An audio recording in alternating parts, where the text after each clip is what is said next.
kita berbicara tentang sejarah, kalau kita menengok jauh ke belakang, mengapa sih Nabi Muhammad itu berkholwat di Gua Hiro? Apa tujuan inti beliau itu? Nah, kalau kita berpikir secara akal sehat dan nalar, Nabi Muhammad melakukan itu semua. Beliau itu bertahanus, beruzlah di Gua Hiro, dan beliau tidak didorong oleh suatu tujuan tertentu. Akan tetapi kalau dipikir, dulu beliau itu mencari sesuatu. Jadi Nabi Muhammad itu berkholwat tidak memiliki tujuan tertentu. Berbeda dengan sekarang, banyak orang itu melakukan meditasi, pertapaan, dan lain sebagainya. Dan pasti keinginannya itu pasti ingin kaya atau yang berhubungan dengan materialisme. Berbeda dengan Nabi Muhammad, beliau itu terdorong oleh sesuatu, ingin mendapatkan sebuah jawaban dari pertanyaan-pertanyaan besarnya itu, yaitu beliau itu dulu ingin sekali membangun masyarakat. Bagaimana cara memperbaiki masyarakatnya, bagaimana cara memperbaiki akhlak dari masyarakatnya. Jadi Nabi dulu orang yang tipikal pemikir. Ada banyak pertanyaan-pertanyaan yang timbul di benaknya. Akan tetapi semua pertanyaannya di dalam pikirannya itu tidak terjawab. Dikarenakan apa? Ya karena pada zaman itu memang masyarakatnya masih primitif. Di abad ke-7 itu pakaiannya saja masih terbuat dari kulit kambing. Segalanya belum ada. Lantas mau ngobrol sama siapa? Di zaman beliau belum ada filosof, belum ada pakar, belum ada para ahli. Jadi beliau itu berpikir sendirian saat itu. Ketika mencari jawaban-jawaban semacam itu, selalu siapa saja di antara kita mungkin, ketika kita dalam keadaan kalut, keadaan bingung, keadaan dalam mencari jawaban, selalu siapapun itu cenderung ingin untuk menyendiri. Mungkin menyendiri di kamar, mungkin menyendiri iktikaf di masjid, dan masih banyak alternatif cara untuk itu. Tujuannya apa? Hanya untuk mencari ketenangan. Dan perlu diketahui bahwasanya dalam kehidupan ini itu ada 4 macam dialog. Yang pertama, berdialog dengan diri sendiri. Yang kedua, dialog dengan teman. Yang ketiga, dialog dengan alam semesta. Dan yang keempat adalah dialog dengan Tuhan. Nah, kalau kita itu sering dialog dengan teman, itu sifatnya hanya menyampaikan perasaan kita, hanya berbicara sewajarnya saja yang perlu untuk dibicarakan. Dan terkadang kita sering melakukan kebohongan-kebohongan di situ tanpa kita sadari.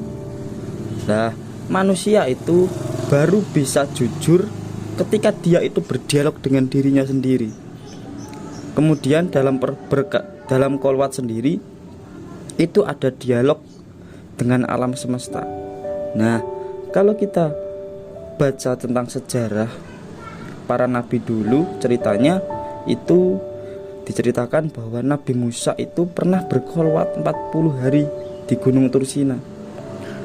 Lalu seperti halnya Nabi Muhammad, beliau pernah berkholwat selama 30 hari lamanya di Gua Hiro. Lalu Nabi Ibrahim kholwatnya di padang pasir. Nabi Yusuf kholwatnya di dalam penjara. Nabi Khidir di lautan. Masing-masing ini punya keistimewaan yang berbeda-beda. Nah, ketika kita ini berdialog dengan alam semesta dan disertai dengan dialog dengan diri sendiri, saat itulah wahyu turun atau ilham, katakanlah intuisi, jawaban dari langit untuk membangun suatu bangsa. Jadi dulu Nabi ketika berkholwat itu pasti ketika beliau menyendiri pasti ada wahyu turun, semacam kayak ilham gitu. Nah, itu dikatakan untuk membangun suatu bangsa, mulailah dulu untuk meningkatkan intelektualitas bangsa itu. Jangan lihat yang lain, tapi perbaikilah dari sisi pendidikannya terlebih dahulu. Selalu menekankan intelektual pada ajaran agama Islam. Nah, oleh karena itulah di ceritanya itu Nabi Muhammad itu selalu mengedepankan pendidikan, terutama dalam ajaran Islam. Oleh karena itu banyak sekali para sahabat itu yang ahli Al-Quran, ahli hadis, ahli yang dalam menafikan Al-Quran. Banyak sekali sahabat beliau itu.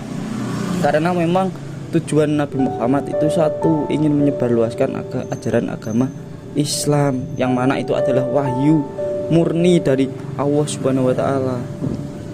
Nah, oleh karena itulah ada kata-kata begini, orang itu diwajibkan untuk belajar setiap saat dan setiap waktu, dan orang itu belajar tidak mandang usia. Jadi orang itu belajar mulai dari lahir sampai ke liang lahat. Ikut tuntunannya dari Nabi Muhammad. Dan kalau kita pikir secara nalar, secara akal sehat, memang itu masuk akal sekali. Karena apa? Wahyu pertama yang diturunkan Allah kepada Nabi Muhammad adalah surat Al-Alaq ayat 1 yang mana bunyinya Iqra, di mana artinya Iqra itu bacalah. Ya, di sini secara tidak langsung kita disuruh untuk belajar, singkatnya. Walaupun makna Iqra itu bermacam-macam, tapi singkatnya kita itu sebagai manusia disuruh belajar. Belajar apapun itu yang mencakupi seluruh kehidupan di dunia ini, agar kita mencari bekal untuk meniti kehidupan di akhirat kelak. Oleh karena itulah belajar itu wajib sekali bagi setiap muslim, bukan setiap muslim saja, bahkan wajib bagi seluruh umat manusia yang hidup di alam dunia ini.